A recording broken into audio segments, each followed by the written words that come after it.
lower threshold, there's always opportunities for growth. And the smart business owners are looking for growth, whether that's organic growth, whether that's acquisitive growth. And so that's what we want to kind of dive into today. 3 pillars of growth and how to think through it. So before you even start thinking about growth, especially acquisitive growth or making strategic investments, whether it be in marketing or hiring new employees, especially, this is an employer's market right now, a lot of great talent. There are 3 things you should really own and have thought through before you're out there trying to buy things. But before we get to that, I do want to touch on the venture capital world.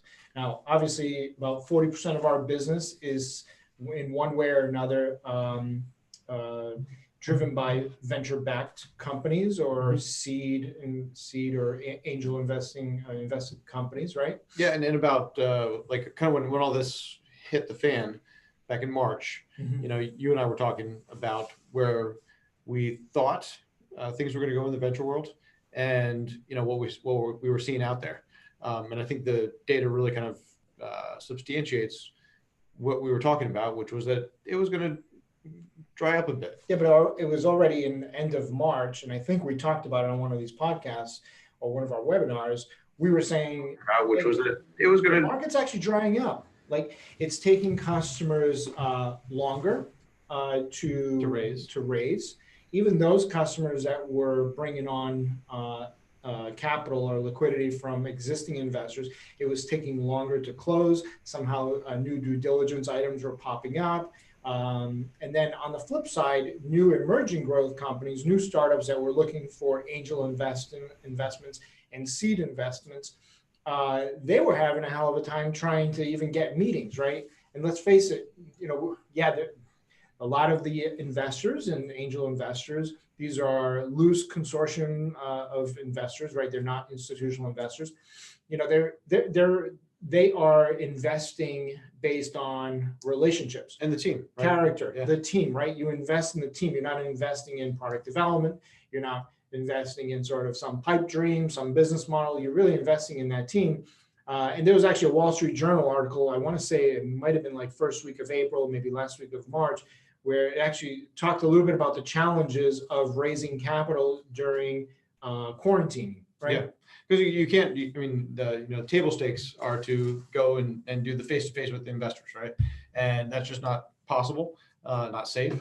And therefore, both the pitchers and the VCs the angels have to learn how to meet and to pitch.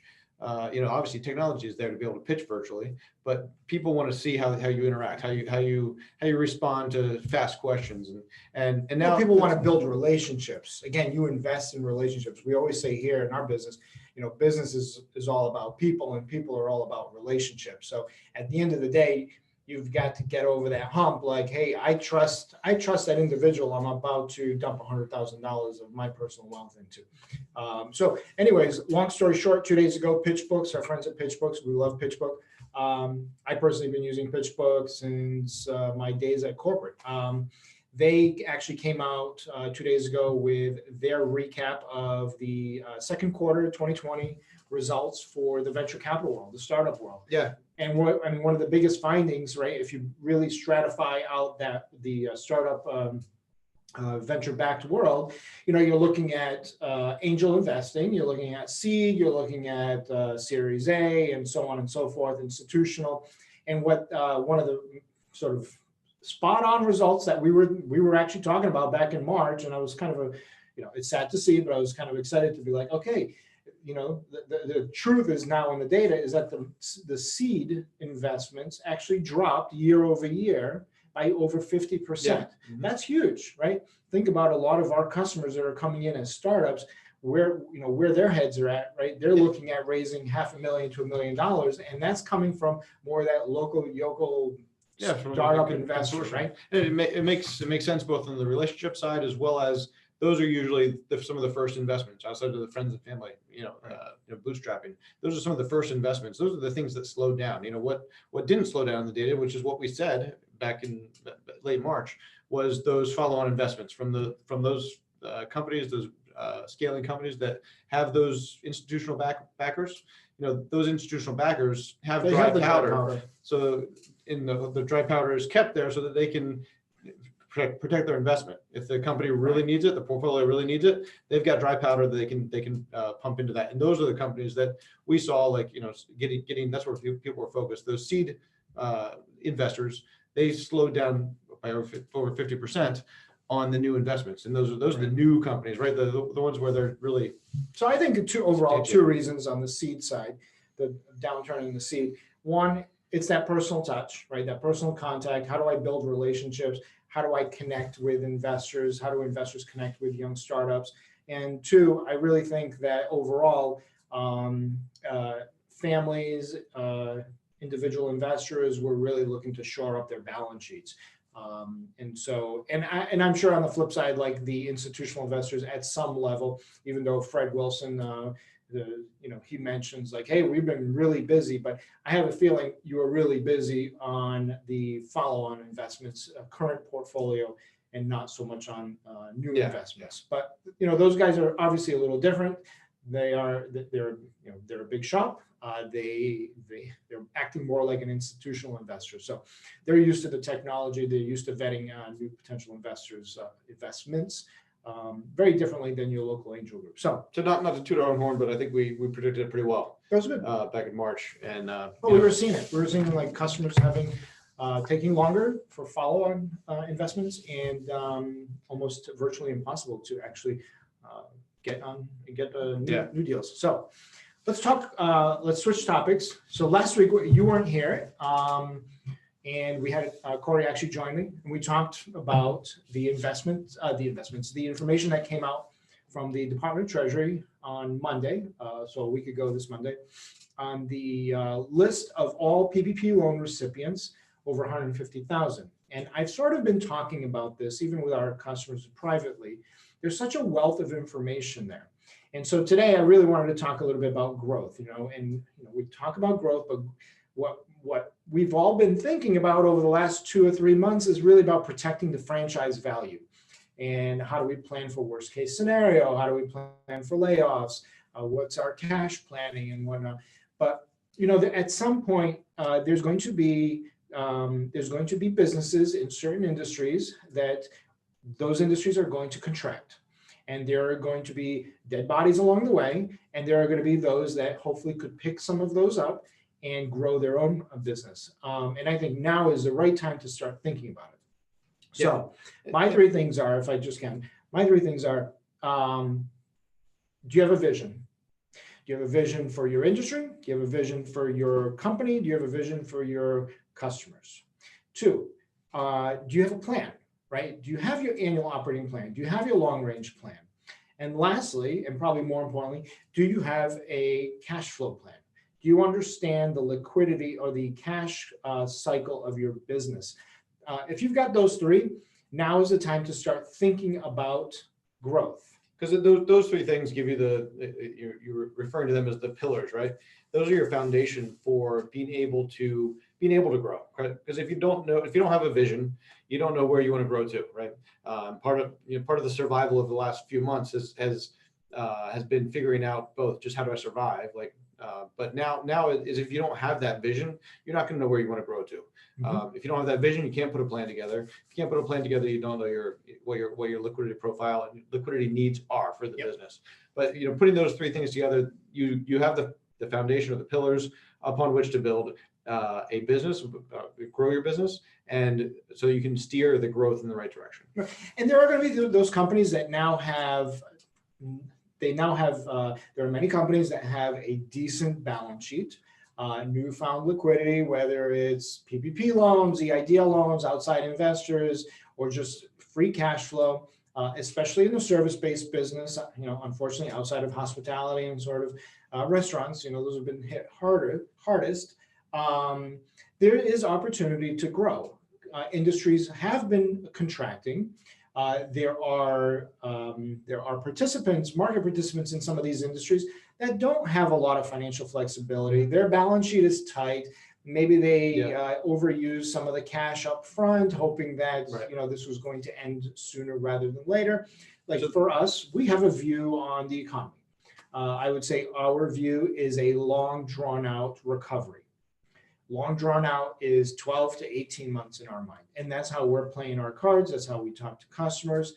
That said, certain industries are going to be worse off, especially if the government continues to support certain industries, continues to provide additional liquidity. Essentially, you're sort of propping up the industry. But I really think we're in an election year. And once this is all over, that all goes away and there's going to be a ton of opportunity. And so I want to go back to two types of growth: organic and acquisitive. And what we want to talk about is what are the opportunities right now for organic growth and acquisitive growth, and what are some tools that you can use along the way? So let's touch on organic first. So what are the two things we're seeing right now on the organic side? So kind of the two opportunities there. One is in kind of making your marketing dollars go further, more efficiently, effectively, and two is this is an employer's market. And therefore, there are more people out there, whether you want to find people to drive the top of the funnel, or you want to drive people to be able to deliver the service. Right. It's an employer's market. So on the, just talk about, and there's a lot of great talent out there that's been recently furloughed or laid off, right? The pool is as long as you can get them off of pay them more than the federal government is on unemployment. Well, that's going to end. You're good to go. So let's talk about on the marketing dollar side, right? One of the things is that we're seeing is that, especially like on the cost per click, those, your digital marketing dollars, they're going further today than they were 6 months ago.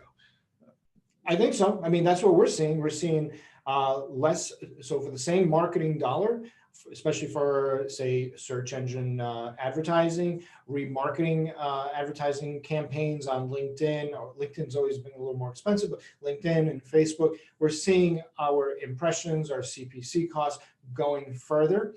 Now, it could be that we're targeting things that are, Could be that we're just awesome, but it isn't. I think it's things like we're trying to say we're trying to stay top of mind in terms of relevant and relative search items. PPP loans, forgiveness, CFO, and whatnot. So we're finding a lot more opportunity to stretch the marketing dollar. And I don't know. Yeah, and on the employee side, finding people like competitors, maybe letting people go, looking at competitors, trying to even poach employees from competitors. It's a good time to do that because people are looking for what is whether they're looking for that inner sense of purpose, meaning, or they are willing to make a move. It's an employer's market right now. I am going to go on a limb, and this is just total bullshit, but it's happening. Companies have received the PPP loan. Companies have furloughed their employees, and companies are still employing their employees. They're actually still showing up for work while they're on the employment line, and they've received the PPP loan. There's a lot of that going on. And so I want to go back to that SBA list, because that SBA list is so important. You've got the company's name, how many employees, you know when they received the loan, you even know what bank they received it from. There's nothing stopping you calling that special assets agent or employee to try to figure out, hey, is there a loan that's distressed? Is there a loan that could possibly be on the chopping block? I mean, that's a stretch, but that is coming down the pipeline. That is 3 to 4 months away, because anyone who received a PPP loan in April, you're running through that PPP loan as we speak in 24 weeks. And your employees, even if you were stretching the rules and allowing your employees to kind of work under the table, there's a lot happening. I'm seeing it. Before you know it, that music's going to stop.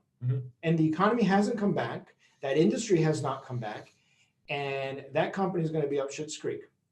And before you know it, they're going to be a prime target for the company that actually did things the right way. Yeah. Right. And just for 2 more seconds on the employee side, if you got a PPP loan and you want to deploy it strategically, finding the right people, spending money on marketing, these are places where you can invest some of those dollars and get them to return for the company. So especially on the payroll side, if you bring people on, you got another, let's say, call it 16 weeks. If you're on the 24-week covered period, you get another 16 weeks. If you can do an acqui-hire, you can do a tuck-in, or you can even get an acquisition in the next 2 months, you still have some time to put some employee dollars payroll expenses Yep. into your PPP And money. So think of it strategically of your PPP loan.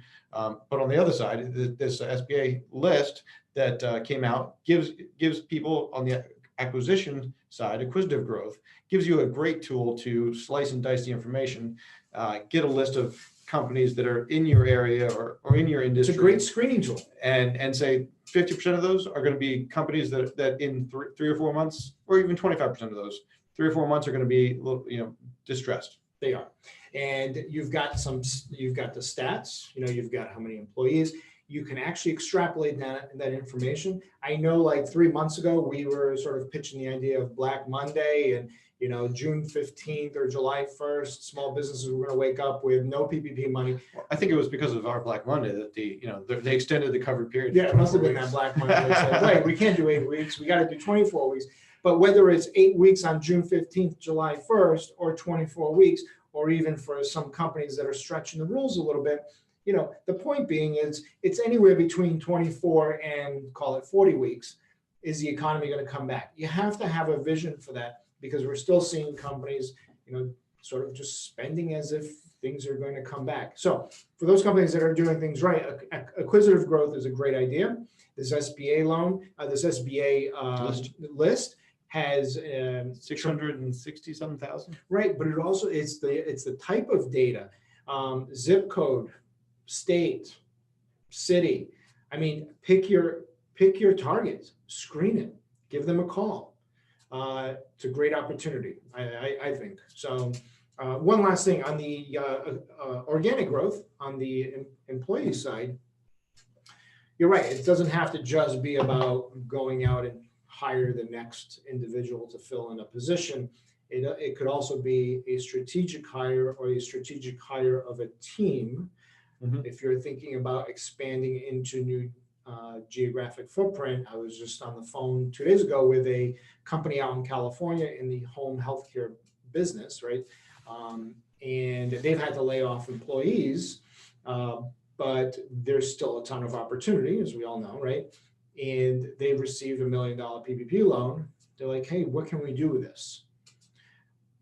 Well, you can use the SBA list to start targeting those customers in your industry that are within 10, 15, 20 mile radius of you, and start plucking them off and bringing on their employees, or circumvent the whole ownership structure and go right to the management team. So anyways, there's a lot of ways to kind of skin that cat. I just wanted to focus on growth. I mean, like, don't live in a shell too long, right? Think big. And we've got the conversations we've had with customers, with prospects over the last 5 days, has been telling, right? So even some of our customers who could possibly be acquisition targets themselves are turning around and saying, hey, this is a great opportunity for me. I've got great banking partners, great banking relationships, and I'm feeling good. Yeah, no, this is a great time for those companies that have thought through this, that have the financial flexibility, have a tight, clean balance sheet with not like a ton of anchors on that balance sheet, and have come into some new capital, some new liquidity, and have those three things we talked about, vision, a plan, and cash control. Great opportunity to be out there looking for organic and acquisitive growth. So with that, I think we're done. Thanks, guys. Cool.